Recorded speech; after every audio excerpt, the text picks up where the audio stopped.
Imagine discovering that the most rigid, terrifyingly disciplined man in your world, a man who basically built an entire empire on ruthless public morality. Right, and punishing family duty. Exactly. Imagine he died on a toilet, entirely compromised. Is completely exposed. Yeah. The person you feared and respected most, like the actual architect of your reality, is suddenly gone. And his final moments reveal that all his rules were just a massive hypocritical lie. It shatters everything, honestly. It really does. Today we are looking at what happens to a society the exact second its foundation turns out to be an illusion. So, welcome to the deep dive. We have a lot to cover today. We really do. We have a massive stack of intricate source material in front of us, and our mission today is to unpack it all with you. Because we are tracking an incredibly complex transition of power here. It spans across multiple continents, you know. Right. We're studying the massive domino effect that occurs when the major leaders of a society, the absolute titans, suddenly just, well, die. Okay, let's unpack this. What happens when the giants fall? It is a profound study in systemic collapse. I mean, we aren't just going to look at the isolated assassinations or the political scrambling on the ground. No, it's way deeper than that. Exactly. We are going to analyze the sociopolitical and psychological mechanisms of statecraft in a vacuum. Because when the old guard falls, the architecture of the world falls with it. Right. The vacuum is instantly filled by, like, magic, paranoia, religious extremism. Yes, and what we are going to explore with you today is exactly why the old rules no longer apply. We're looking at how people desperately attempt to rebuild authority when the institutions around them are fundamentally shattering. So to start, we have to begin at the very top of the political food chain, right? To witness the initial crack in this realm's foundation. We have to start with King's Landing. Yeah, we're starting with the death of Tywin Lannister. And we enter this moment through the perspective of his daughter, Cersei. Which is such a brilliant narrative choice in the source material. It is. The text drops us right into her subconscious before she even wakes up to hear the news. She's having this incredibly visceral, just a horrific nightmare. Oh, the throne dream. It's intense. It's so intense. She's sitting on the Iron Throne, high above the courtiers, the lords, the ladies. But the throne is physically rejecting her. Like actively attacking her. Yes. The twisted metal barbs and blades of the throne are biting into her flesh. It's tearing chunks out of her breasts and belly, slicing her arms and legs. And she realizes she's entirely naked. Right? Exactly. She's bleeding and being chewed up by this ultimate symbol of power. And while this is happening, she looks down and sees her dwarf brother, Tyrion, pointing at her and just howling with laughter. God, that dream is essentially a perfect psychological map of Cersei's waking reality. How so? Like, break that down for us. Well, think about what a throne represents. Right. It is the physical manifestation of state power. And the Iron Throne specifically is forged from the swords of conquered enemies. So it's a violent, highly uncomfortable seat of authority. Her dream of it consuming her is textbook imposter syndrome, layered with extreme political paranoia. Because she wants the power, but she's terrified of it. She desires absolute control, yeah. But subconsciously, she is terrified that she lacks the legitimacy to actually hold it. The nakedness is her fear that the entire court can see her vulnerabilities, that she isn't her father. Wow, yeah, that makes so much sense. And Tyrion laughing at her. Tyrion is the person she hates and fears most. So him laughing represents her ultimate loss of control. The very apparatus of the state is torturing her in front of her worst enemy. It's just a raw manifestation of anxiety. And then right after that, she wakes up. To a waking nightmare, basically. Yeah. She is woken in the dead of night by her Kingsguard, Sir Osmond Kettleblack and Sir Boris Blount, and they tell her to come to the Tower of the Hand immediately. Because they found something. Right. They found a secret door, this hidden passage behind the hearth, and they lead Cersei into the absolute unthinkable. Tywin Lannister, the Great Lion, the hand to 3 kings. The man who basically held the entire geopolitical landscape together through sheer force of will. Exactly. He is found dead on the privy, shot in the groin with a crossbow. Which is an incredibly undignified way for a Titan to go. It really is. But the real devastation, the thing that really breaks her, isn't just that he's dead, it's what they find in his bed. Oh, right, Shay. Yes. They find Shay, the young woman Cersei knows as the Imp's whore. She's dead, strangled, and she is wearing the Hand's golden chain of office around her neck. That visual is just It's staggering. It is. I mean, it's like finding out the most rigid, moralizing CEO in the world was secretly embezzling funds the whole time. Cersei's reaction isn't just grief. It's intense cognitive dissonance, right? That's exactly what it is. It creates immediate, catastrophic cognitive dissonance for her. Tywin Lannister's entire brand, his geopolitical strategy, his control over his family, it was all built on a foundation of ruthless pragmatism and severe, uncompromising public morality. Right. He lectured everyone constantly about family duty. He explicitly shamed Tyrion, repeatedly and brutally, for his association with sex workers. He preached the supremacy of the family legacy over all personal desires. So seeing Shae in his bed completely destroys that. Completely. For Cersei to find a sex worker in his bed, wearing his chain of office, the literal symbol of his state authority, it invalidates the core mythology of House Lannister. Wow. If Tywin was a hypocrite, then the rules Cersei has based her entire identity upon are a lie. The authoritarian father figure wasn't a god.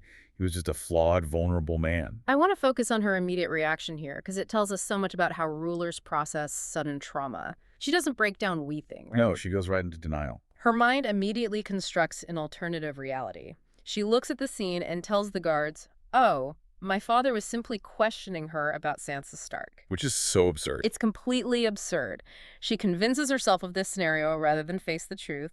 And then she orders the Kettle Blacks to bundle up Shae's body in the bloody blankets, hide her, and feed her to the dogs. To protect the legacy. Yeah. She explicitly says she was never here.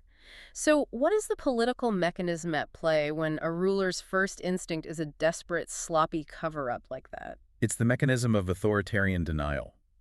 When an autocrat's worldview is threatened by undeniable facts, the state apparatus is immediately deployed to erase the facts rather than adapt to them. Because if the facts are true, she loses her power. Exactly. Cersei cannot tolerate the idea that her father was a hypocrite because her own claim to power is derived entirely from his legacy. If his legacy is tainted, her power is inherently weakened. So she has to destroy the evidence. Right. By attempting to feed the body to the dogs, she is trying to enforce a monopoly on the truth. But erasing the physical evidence doesn't erase her internal paranoia. In fact, it amplifies it. Because the void left by Tywin's death is huge. Huge.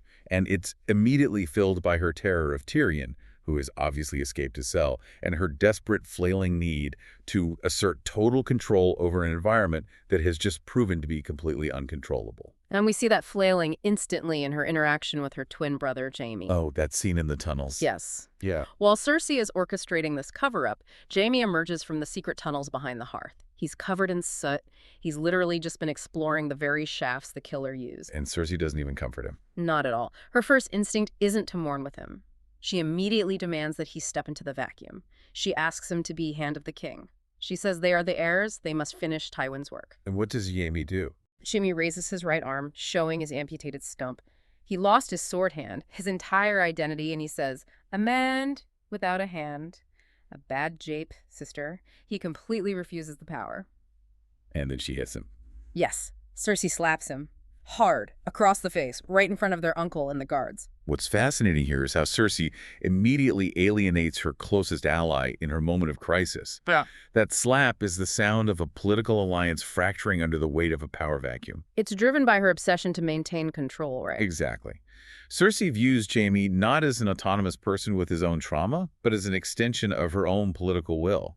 When a state leader is operating from a place of intense paranoia, any refusal to comply is viewed as outright treason. Not just a disagreement. Right. Jaime's refusal to become Hand forces Cersei to realize she is truly alone at the top. And when that realization hits, the paranoia metastasizes. It gets so bad, she literally starts suspecting everyone. She thinks Tyrion is crawling in the walls of the Red Keep.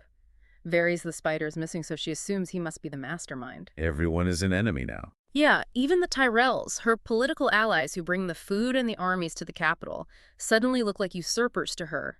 She even suspects Stannis Baratheon of sending assassins.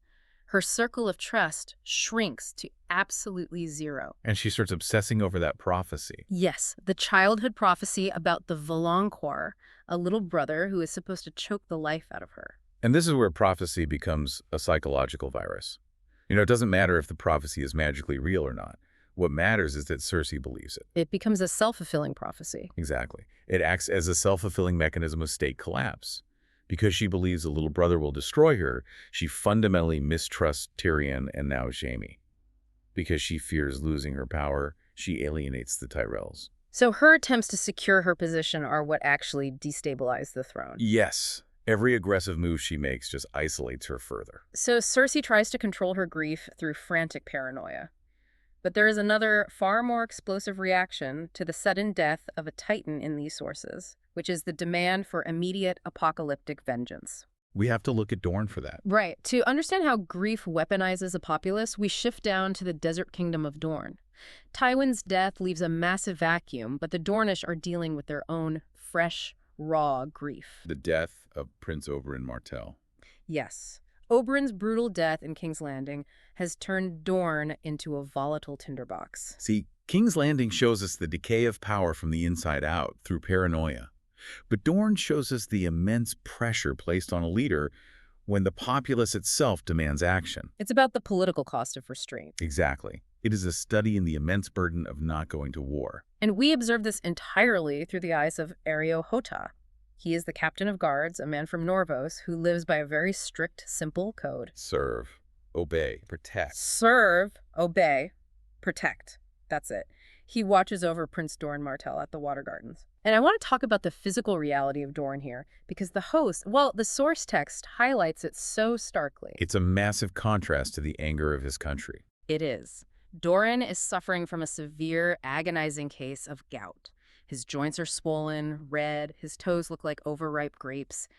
He is practically immobile. He's just sitting quietly in a rolling chair. Yeah, watching innocent children play in the pools to remember his brother, Oberyn. Doran's physical immobility is a perfect metaphor for his political position. He is paralyzed. Because if he moves, it hurts. Literally and politically. Right. He understands the grand strategic picture that launching a war against the Iron Throne would mean the total annihilation of his people. It would mean the literal burning of the children he watches in the pools. But his people don't care about the grand strategy right now. No. The populace only sees the immediate emotional need for revenge, and that demand for vengeance is channeled directly into his court through Oberyn's illegitimate daughters, the Sand Snakes. Let's break down the Sand Snakes, because they aren't just angry relatives. The sources present them as representing entirely different military and political mechanisms for state-sponsored violence. They each have a completely different doctrine. Let's start with Oberyn Sand. She arrives with a whip and spurs. She wants Dorne to unleash the armies, to sack Oldtown, and she literally wants to tear Tywin Lannister's bowels out, even though he's already dead. What is her strategic approach? Oberyn represents brute force, symmetric warfare. She is demanding a conventional military mobilization. She wants to march armies against armies. Just a straight-up fight. Right. But the problem with symmetric warfare, as Doran knows, is that Dorne simply does not have the manpower to defeat the combined might of the Iron Throne and the Tyrells in a pitched battle. So Oberyn's strategy is emotional, loud, and strategically suicidal. Then you have Nymeria Sand, or Nym. She arrives on a golden sand steed looking graceful but deadly. And her approach is different. She doesn't want a massive army. She just wants 4 specific lives. Tywin, the Golden Twins, and the boy King Tommen. Nym represents asymmetric warfare, specifically targeted decapitation strikes. Assassinations. Exactly. She understands that you don't need to defeat an army if you can quietly eliminate the command structure. It is a much more sophisticated approach than Oberyn's. But she includes Tommen on her list. Which is the flaw. Tommen is an innocent child. That reveals that her strategy is still driven by the emotional calculus of a blood debt rather than pure political utility. It's still about revenge, not statecraft. Precisely. And then you have Tyene Sand. She is the most deceptive, I think. Dressed in pale blue samite, doing embroidery, looking like the picture of innocence, the maid. But her plan is arguably the most explosive of them all. It is. She points out that by Dornish law, an older sister inherits before your younger brother. Princess Myrcella, Tommen's older sister, is currently fostered in Dorne, so Tyene wants Doran to crown Myrcella as queen. Tyene is operating entirely in the realm of lawfare and political subversion. This is the classic bait-and-bleed strategy. How does that work? By crowning Myrcella, Tyene isn't just demanding vengeance. She is demanding that Dorne use the Iron Throne's own legal precedents to create a succession crisis. Oh, wow. So making them fight each other. Yeah. Yes. If Dorne crowns Myrcella, it forces King's Landing to declare war and march into the Dornish deserts, where the Dornish have a massive geographic and tactical advantage. It is a brilliant, highly sophisticated mechanism to force the enemy to destroy themselves. Listening to this dynamic, I have to draw an analogy here. It feels like Prince Doran is acting like a central bank during a massive financial panic. Okay, I like this. Go on. Like, Doran is the calm eye of the hurricane, right? The sand snakes, the crowds howling in the streets of Sunspear, they represent a run on the banks. Everyone wants to withdraw their emotional capital through immediate violence. Yes, that's exactly what's happening. And if Doran gives in to any of them, it triggers hyperinflation of violence, a war that ruins everyone. To stop the panic, he has to completely freeze all assets, even if it makes the populace furiously hate him. Isn't Doran's inaction actually the most active choice he can make right now? That is an incredibly apt analogy. Yes, political restraint often looks like weakness to a traumatized populace. Action, especially violent action, provides an immediate cathartic release for public grief. But it's destructive. Right. Doran refusing to act requires monumental strength because it costs him his popularity and his moral standing in the eyes of his people. He is basically absorbing their hatred to protect their lives. And the pressure is just immense. The sources mention people literally throwing lemons and oranges at his litter in the streets. They despise his inaction. He knows he cannot just sit and absorb it forever without losing total control of his state. So to prevent his nieces from inciting a rebellion that will destroy Dorne, Doran makes a decisive move. But a quiet one? Yes, he quietly orders Aeron to arrest all the sand snakes and lock them in the spear tower. It's a bloodless, quick move, but it is incredibly dangerous. He is actively suppressing the will of his people. He is performing a preemptive internal coup against his own family to preserve the broader state. By removing the figureheads of the rebellion, he neuters the populist movement. But Aeron notes that the common folk will howl over this. Because they will. Doran asserts control over the physical bodies of the sand snakes, but he deeply isolates himself from the soul of his nation by doing so. So Dorne tries to freeze the system to prevent a war. But what if the system is already violently overthrown? Then you're dealing with a very different kind of crisis. Exactly. How do you stall a military coup when it's already happened? That brings us to the rocky, freezing shores of the Iron Islands. Because it's not just the South losing its leaders. Another king falls here. Right. King Balon Greyjoy is dead, and his death triggers a massive cultural clash between ancient religion and modern ruthlessness. We move from the sun-drenched political paralysis of Dorne to a bleak, freezing sea where action has already been taken. The environment itself reflects the harsh, zero-sum nature of Ironborn politics. And we are introduced to this world through Aeron Damphair, a priest of the drowned god. The source material immediately drops us into the brutal reality of his religion. It's an intense opening for that section. It really is. Aeron is standing waist-deep in the freezing surf, and he is literally drowning a young boy named Aemond. Like actually drowning him. Yes. He holds the boy underwater until his lungs fill with seawater, and he is effectively dead. Then they drag him to shore, and Aeron performs this primitive CPR until the boy vomits water and wakes up in terror.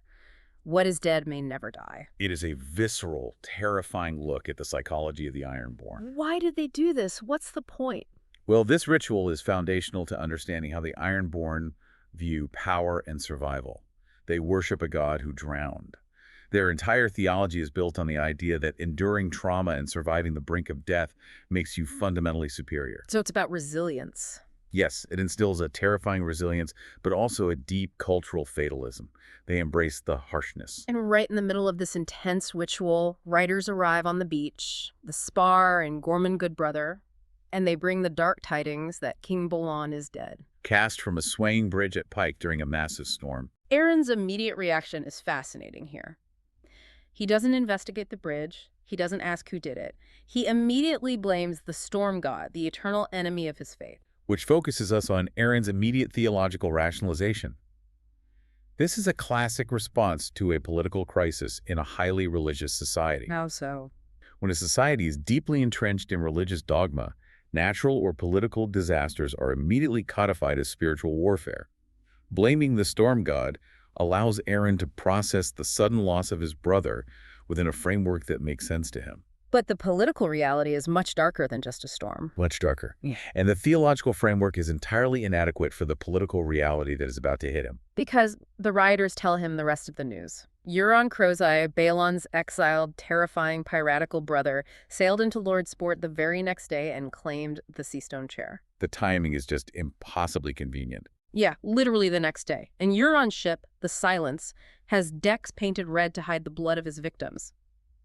Aeron knows instantly that Euron hired an assassin, but Euron has already seized the physical seat of power. This is the anatomy of a successful, rapid military coup. Because he just showed up and sat down. Exactly.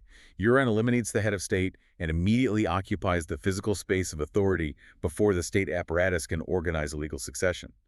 He presents his rule as a fait accompli. And Aeron Damphair is just horrified. He despises Euron, calls him a godless man. So Aeron faces a massive crisis. He needs to remove Euron.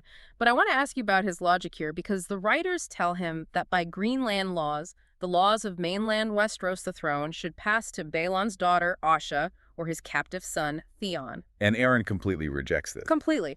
Why does he refuse to use the existing legal framework to oust a murderer? Because for Aeron, the cultural purity of the Ironborn is more important than political expediency.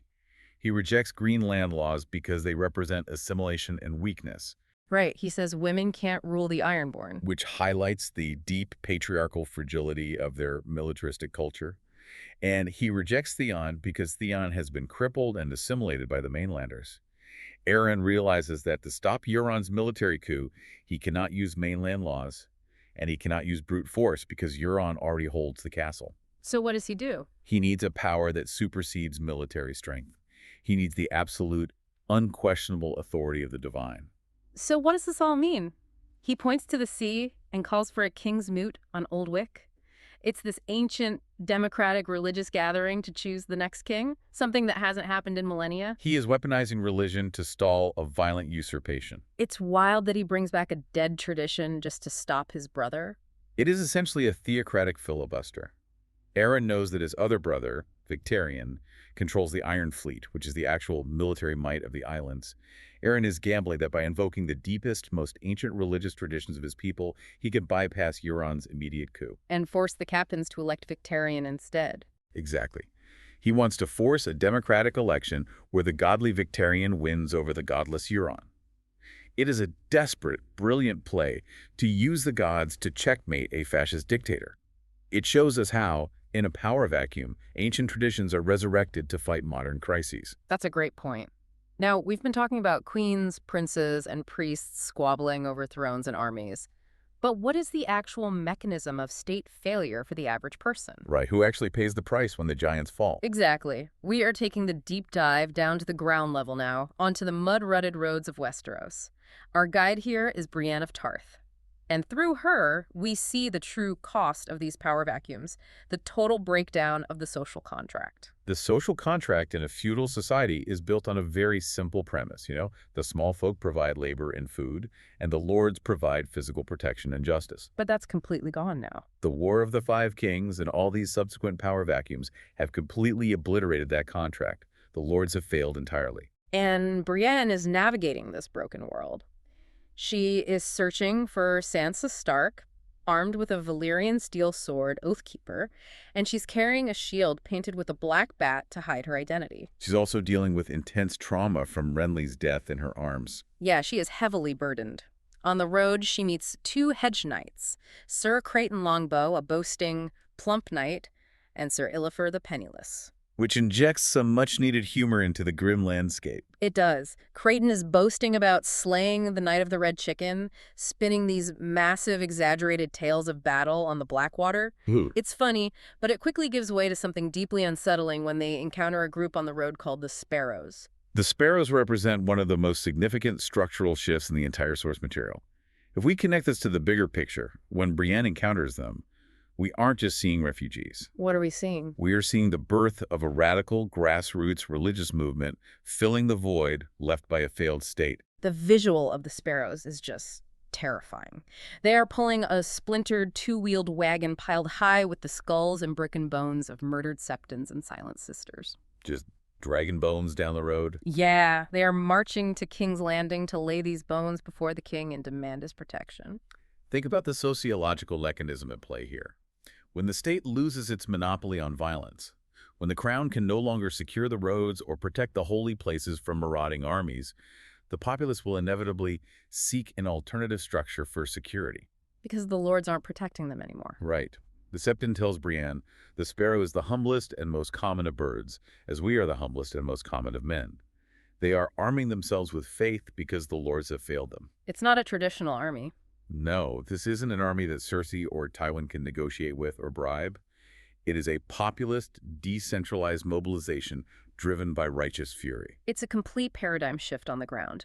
And Brienne realizes that it's not just religious zealots on the roads. The old rules of chivalry are completely dead. She gets a harsh wake-up call about that. She really does. She travels with a merchant guarded by a man named Sir Shadrich, the Mad Mouse.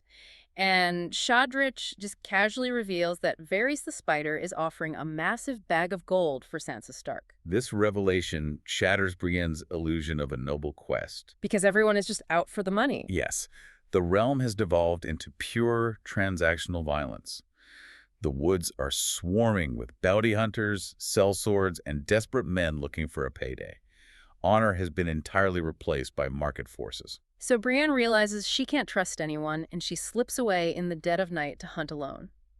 Now, if the roads belong to zealots and bounty hunters, you would think the intellectuals, the scholars, would try to build a fortress against the chaos, right? Oh, so yes. Which brings us to the prologue source material, set in Oldtown, the seat of the Citadel. The chaos on the roads pushes people to seek safety in Oldtown. Oldtown represents the intellectual, rational heart of Westeros. The masters of the Citadel are the record keepers, the scientists, the doctors. They are the ultimate realists. Exactly. Their entire institutional identity is built on the premise that the world is knowable, rational, and free of the unpredictable chaos of magic. So we dive into a tavern in Oldtown called the Quill and Tankard. We meet Pate, a novice known as the Pig Boy. He is desperately in love with a serving girl named Rosie. But Rosie's maidenhead costs a golden dragon. Right, which for Pate, a golden dragon is an impossible sum. He's poor. Around him, acolytes like Mullender, Alaris the Sphinx, Armin, and Lazy Leo are drinking and debating rumors. The rumors coming from the east. Yeah, sailors are coming into port telling stories of Daenerys Targaryen hatching 3 living dragons in the east. Orman, who is the strict academic of the group, completely dismisses it, but Lazy Leo says it's true. And Leo drops a massive piece of data on them. He does. He says the glass candles are burning. You need to understand why the burning of the glass candles is so terrifying to the Citadel. Please, explain the lore behind that. Okay, so a glass candle is made of solid obsidian. As part of their training, acolytes must spend a night in darkness with an unlit obsidian candle. Just staring at a rock, basically. Yes. The ritual is designed to teach humility. It's meant to teach the acolyte that some things are physically impossible, that magic does not exist, and that human knowledge has boundaries. Obsidian does not burn. But now it is. Right. So when Lazy Leo reveals that a glass candle is burning with a queer, bright light, it isn't just a neat trick. It is a fundamental collapse of the laws of physics, as the Citadel understands them. It's the ultimate institutional denial. They are facing undeniable empirical data that magic is returning, and the institution's response is to dismiss it as sailors' talk.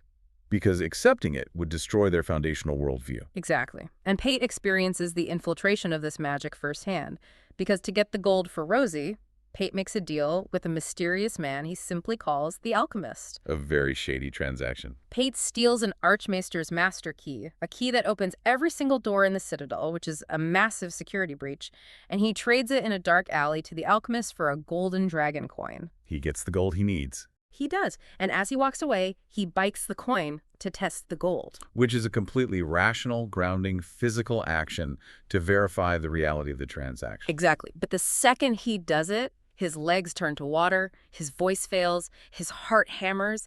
He falls to the cobblestones and dies. The alchemist poisoned the coin. Yes. Magic and treachery and faceless assassins have effortlessly breached the ultimate sanctuary of reason. The intellectuals tried to ignore the chaos, and the chaos simply walked right through the front door. It's a terrifying sequence. So the intellectuals in Oldtown are burying their heads in the sand. But what happens when a leader actually accepts the terrifying new data? What happens when you face the magical apocalypse head on? For that, we have to travel to the absolute edge of the world. Right. We are heading to the Frozen Wall. Here, Jon Snow, the new Lord Commander of the Night's Watch, is frantically trying to preserve both ancient knowledge and innocent lives. Jon Snow provides a masterclass in crisis leadership under existential threat here. He is not dealing with political maneuvering for a throne. He is dealing with the literal end of human existence brought by the others, the White Walkers. It's a whole different scale of problem. We find Samwell Tarly deep in the dusty, freezing vaults beneath Castle Black. It's this cozy but dusty scene, Sam reading deep in the vaults, negotiating with a tiny mouse over breadcrumbs. But what he's reading is vital. Yeah, he's researching the others, he's discovering forgotten lore about dragon glass and dragon steel, which Jon realizes means Valyrian steel. They are frantically digging through the past for a survival manual. But Jon is also facing an immediate, crushing political apocalypse on top of the magical one. Jon's position is practically impossible. He's caught between a rock and a hard place. It's a textbook geopolitical catch-22. Stannis Baratheon has saved the Night's Watch from the wildlings and is now demanding their support. But Jon knows he can't give it. Right. Jon knows if he openly supports Stannis, Tywin Lannister, or, well, the Lannisters in King's Landing will declare the Night's Watch traitors and destroy them. So Jon's solution is a paper shield. He signs a letter to King Tommen asking for men to fight the wildlings, maintaining this facade of neutrality. But Jon's greater fear isn't the Lannister army. No, it's the fanaticism inside his own walls. Melisandre, Stannis' Red Priestess, believes there is magical power in King's blood. Jon knows she intends to burn Mance Rayder, the king beyond the wall, in her sacrificial fires. And Mance's newborn son is next on the chopping block. Exactly. To protect innocent blood from Melisandre, Jon makes a drastic command. He orders Sam to leave the wall. He is sending Sam to Oldtown to forge Maester's chain. But he is also sending 102-year-old Maester Aemon, the wildling girl Gilly, and the baby with him. It is a covert evacuation mission disguised as an academic reassignment. Sneaking the royal blood out. Yes. Jon is using the bureaucratic structures of the Watch to smuggle innocent blood out of the reach of religious extremists. I have to pause and challenge Jon's logic here, though. The way he executes this order feels incredibly, almost unnecessarily cruel to Sam. How do you mean? Well, Sam is terrified of the Citadel. His abusive father, Randall Tarly, threatened to murder him if he ever tried to wear a Maester's chain. Sam is literally having a panic attack. He begs, he stammers, he says he faints at the sight of blood. And Jon just shuts him down. Jon just turns to ice. He looks at his best friend and says, "You have no father, only brothers." He completely strips Sam of his comfort zone and forces him into his worst nightmare. How does psychologically breaking his best friend mathematically help them survive the apocalypse? I get why it feels harsh, but you have to understand, Jon has internalized the ultimate crushing burden of utilitarian leadership. Utilitarian meaning the greatest good for the greatest number? Exactly. When you are facing an apocalyptic threat, the luxury of personal comfort, of processing individual trauma, it just ceases to exist. Jon knows the Night's Watch desperately needs a Maester they can trust, one who understands the threat of the others. And Sam is the only one who can do it. Right. He knows Sam is the only one smart enough to do it. Jon isn't being cruel for the sake of cruelty. He is forcing a structural adaptation. He is taking Sam, who has relied on the physical protection of others his whole life, and forcing him to become the intellectual shield for the entire realm. He's sacrificing the friendship to save the world. Jon is sacrificing his friendship to forge Sam into a sharper weapon. It is the harsh, unforgiving arithmetic of survival. Wow. Okay, so Jon is forcing his friends to adapt to save the world. But our final source text shows us someone who is adapting by entirely giving up on the world. Arya Stark. Yes. While Sam leaves the wall to find answers in Oldtown, Arya leaves Westeros completely. She arrives in Braavos, and the visual of her entry is just stunning. The Titan of Braavos. The host enthusiastically describes this part. The Gallius, Titan's daughter, sails directly under the colossal bronze skirt of the Titan of Braavos. It's a mountain-sized statue with fires burning in its eyes, and they sail right between its legs. The Titan is a powerful symbol of Braavos itself. It's a city that does not rely on natural geography for defense, but on immense manufactured power and intimidation. It is an alien world for a girl from Winterfell. They row past the arsenal, where the Braavosi can build an entire war galley in a single day, and they go through the Sweetwater River, past temples dedicated to every god imaginable, the Moonsingers, R'hllor, the Warren. But Arya isn't looking for a normal life or a normal religion. No. She arrives at a rocky knoll with a windowless temple of dark gray stone. The doors are half pale weirwood and half gleaming black ebony, the House of Black and White. A very ominous place. She goes inside. The atmosphere is heavy with incense. She sees statues of all the gods of death from all different religions, and in the center is a black pool of water lit by red candles. And then she sees the man at the pool. Right. She watches a young man who is bleeding and weeping cup his hands, drink from the black pool, and go lay down in an alcove to die. It is literally a temple of euthanasia. It is the temple of the many-faced god. And analyzing Arya's psychology here is absolutely crucial. Break it down for us. Why is she here? Well, she has experienced total systemic collapse on a deeply personal level. Her father was beheaded, her mother and brother were murdered at a wedding, her home was burned to the ground. She has nothing left. Right. She has survived in the horrific, chaotic Westerosi countryside by reciting a list of names of people she wants to kill. Her hatred is literally the only structure she has left. But then she enters this temple. And she is met by a priest who asks her what place this is, and she finally understands. Valar Morghulis. All men must die. She is abandoning her trauma in Westeros to surrender to the ultimate equalizer. Death. She realizes she can't control the world by fighting it anymore. The trauma is just too immense.